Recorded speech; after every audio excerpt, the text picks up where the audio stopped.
intwaro ibereye nayo nyene iracakeneye kuboneka gushinga imizi kuko haracari agahaze na cane cane ko atacitegererezo abarongozi bubu bafise borabirako kuko nabo bakebuye nibo babaha impigi.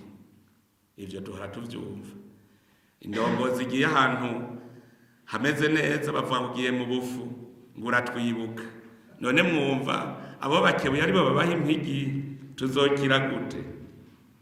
Naho twirirwa turagwanya igiturire no biracibonekeza abagiye igiturire ariko ntihagira ababashengeza bitwaza ngo nta guhandwa ku rurimi ikirenge kiriho.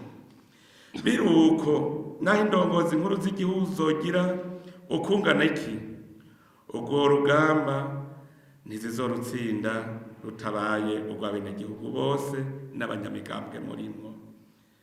Namwebwe ndabasaba aho kuvuga ngo reka barya igiturire tuze turonke aho tubaca, mworwana kuko n'abenegihugu babahombera.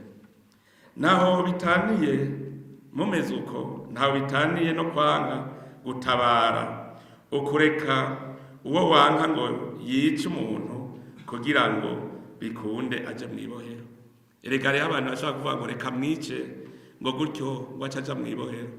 None rero mwotabara ntimuvuge ngo reka bibagore turonke aho tuzobaca. Igiturire n'akaranda kabi gatuma igihugu kihahombera vyinshi. Igiturire ubwa mbere gikenesha uwacatswe kuko uwari kumufasha uwari kumufasha asanze ahemberwa ico gikorwa ariko akarinda gusaba impembe igira kabiri.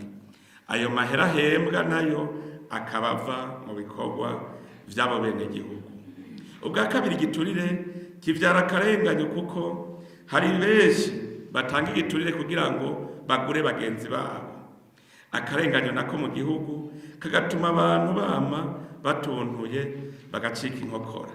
Uretse n'ivyo, igiturire gituma itunga ry'igihugu rinyuruzwa canke rigasesagurwa na cane cane mu bijanye n'amasoko ya leta canke mu gucisha ku ruhande amakori yosahirije ikigega c'igihugu.